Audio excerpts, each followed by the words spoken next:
പൂണിത്തുറയിലുള്ള പൂർണ്ണത്രേശ്വരൻ്റെ അമ്പലത്തിൽ പോയി. നന്ദുക്കുട്ടന് വലിയ ഇഷ്ടമാണ് ഈ അമ്പലത്തിൽ വരാൻ. കാരണം കുറേ സ്ഥലമുണ്ട് ഓടി കളിക്കാനും, എപ്പോഴും കുറേ കുട്ടികളും ഉണ്ടാവും. അവന് വലിയ ഇഷ്ടമാണ് ചേട്ടന്മാരെയും ചേച്ചിമാരെയൊക്കെ കാണുന്നതും അവരുടെ കൂടെ ഓടി കളിക്കാനും ഒക്കെ. പിന്നെ ഇവിടെ വരാനുള്ള ഏറ്റവും വലിയ ഇഷ്ടം എന്ന് പറഞ്ഞാൽ ആനേനെ കാണാനാണ്. അവന് ആന എന്ന് പറഞ്ഞാൽ വലിയ ഇഷ്ടമാണ്. ഞങ്ങൾ ഇടയ്ക്കിടയ്ക്ക് വരാറുണ്ട് ഇവിടെ അമ്പലത്തിൽ. ആനേനെ കാണാനാണ് മെയിനായിട്ടും വരിക. സാധാരണ ഞങ്ങൾ വരുന്നത് ശിവേലിയുടെ സമയത്തായിരിക്കും. അപ്പോൾ ആന ഉണ്ടാവുമെന്ന് ഉറപ്പാണ്. ഇതിപ്പോൾ നേരത്തെ ആയതുകൊണ്ട് ആന ഉണ്ടാവുമെന്നൊരു സംശയം ഉണ്ടായിരുന്നു. പക്ഷെ എന്തോ ഭാഗ്യത്തിന് അവിടെ ആന ഉണ്ടായിരുന്നു. ആന കുളിച്ചുകൊണ്ടിരിക്കുമായിരുന്നു. നന്ദുക്കുട്ടൻ ആനേനെ കണ്ടപ്പോൾ വലിയ സന്തോഷമായി.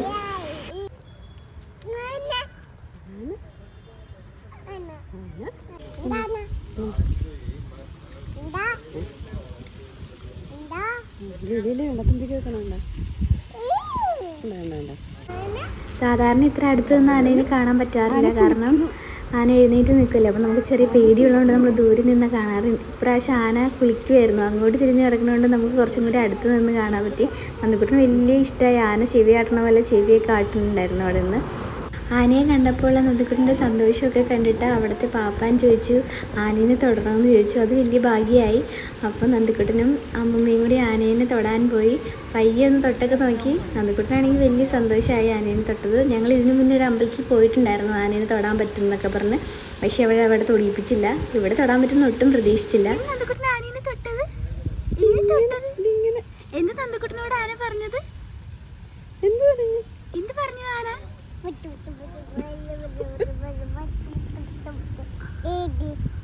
ഇതാണ് പറഞ്ഞത്.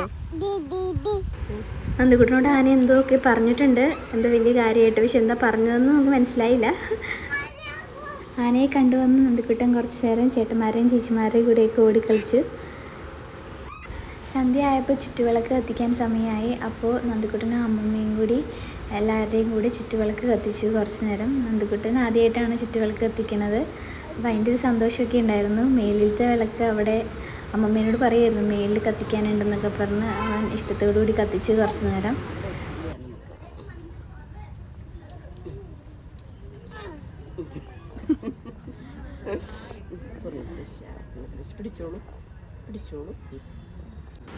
എല്ലാ വിളക്കൊക്കെ കത്തിക്കഴിയുമ്പോൾ നല്ല ഭംഗിയാണ് അമ്പലം കാണാൻ. അതിന് ശേഷം ഞങ്ങൾ വീട്ടിലേക്ക് പോയി.